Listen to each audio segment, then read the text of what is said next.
Hey Carrie, the last expansion that we covered was the city expansion, and I just want to say how I mentioned earlier the fact that all of the remaining expansions that I was going to go over have alternate endings. That isn't necessarily the case. However, this corner is easily the most challenging to get through, but also the most rewarding at the same time. And that expansion is the dungeon expansion right here. So right over here, on the opposite corner, is the dungeon itself. As you can see right here, whenever we set up, all the corners are labeled with where the starting space is, in which case this is the ruins. So unlike the city expansion, there's way less stuff to necessarily gain, but there's a lot heavier rewards. So the first thing, as usual, is that I like to go over the brand new characters, and with the dungeon expansion, there are 5 of them. We've got ourselves the Gladiator. We've got ourselves the Amazon.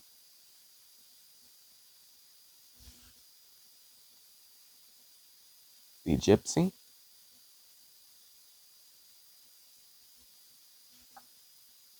The Swashbuckler. And lastly, we have the Philosopher.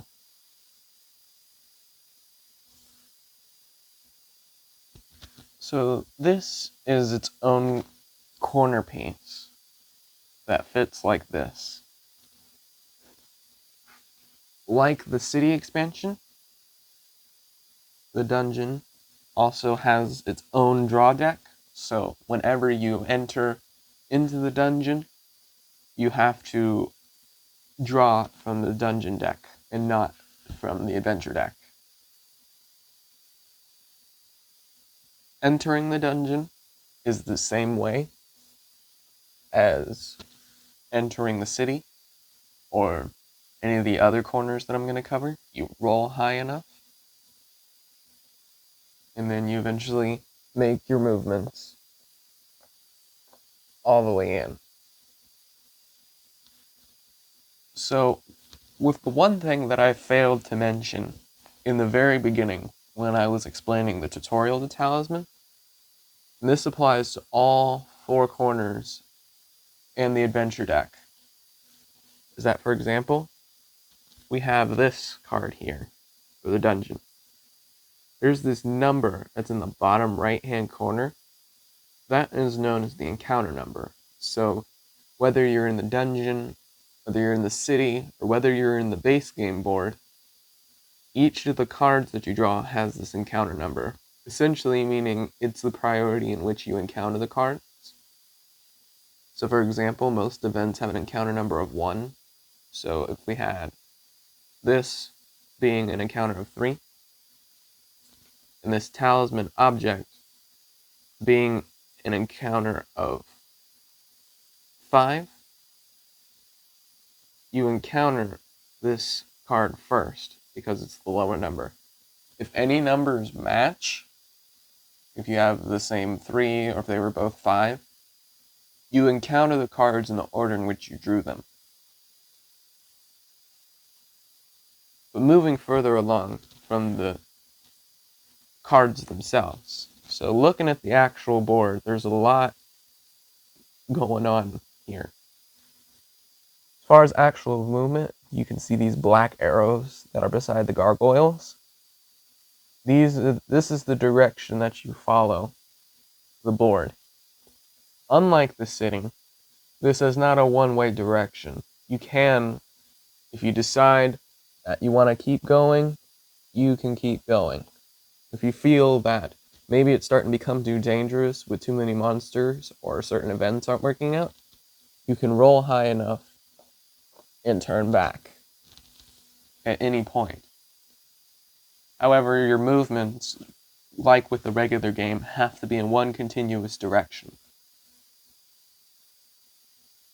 So the way that the rest of this works is that the overall objective of the dungeon, if you decide that this is the way that you want to go, that your stats are as high as you want them to be, is to come all the way down here to the treasure chamber and fight the Lord of Darkness.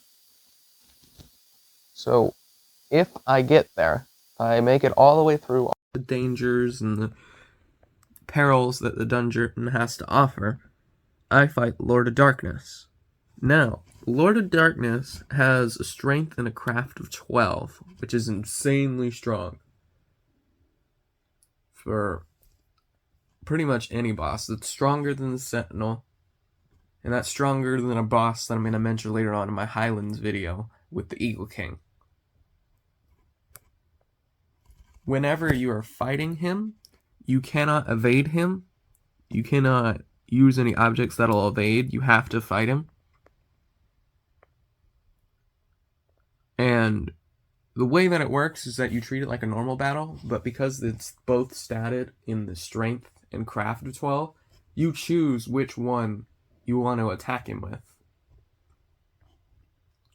And then, as you attack as usual, you roll your dice, you use your strength or craft, plus any modifiers that you have, and then he rolls. If you beat him, this is where the dungeon starts to become incredibly worth it. So in my hand here are 10 treasures, and you get to pick one for free. You get to beat him, and then pick any one of these treasures, which are insanely powerful. Like this bag of holding has an extra carrying limit of 8. There's this book of lore that always allows you to have spells. There's this cloak of feathers that whenever you use fate, like the fate mechanic that we mentioned earlier in the first video, you can replenish fate on the same turn. Or if you get rid of the card, you can teleport to any space in the region. This includes the inner region, which means you can immediately fast track to the Valley of Fire so you can enter the Crown of Command.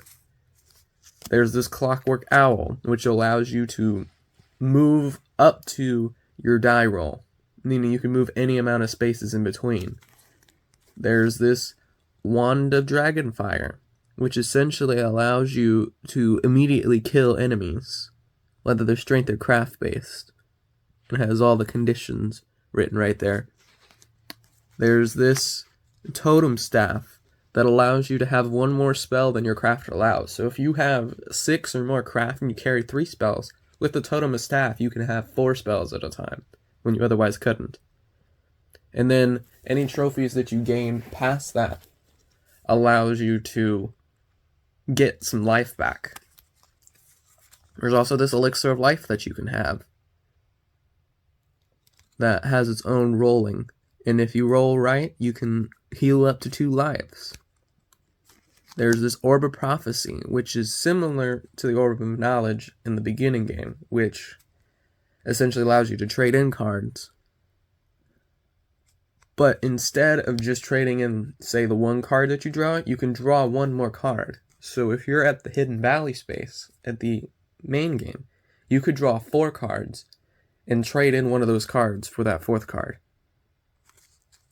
There's this Aegis armor, which basically works as regular armor in that it can protect you. And then, of course, you can also get a talisman from here.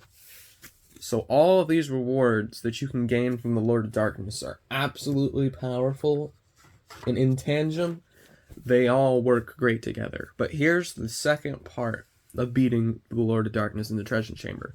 Not only do you get to pick one of those 10 treasures, but down here at the bottom of the board, whatever your attack score is, you have to subtract your score from his score.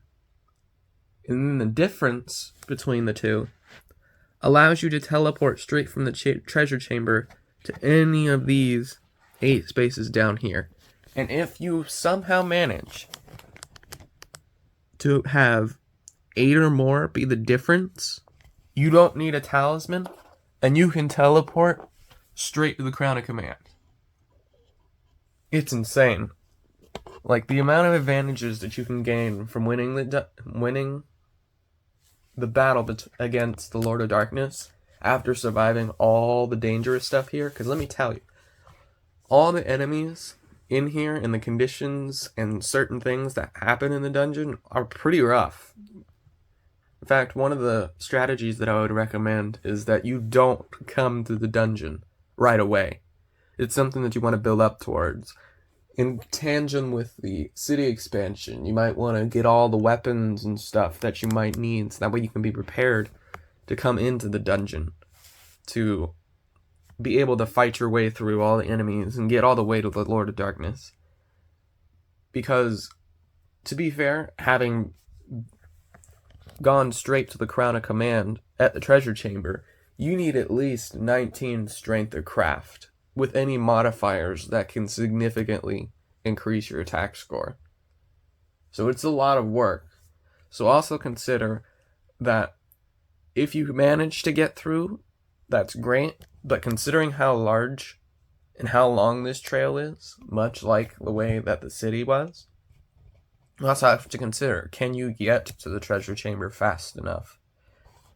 Are your stats high enough to beat the Lord of Darkness?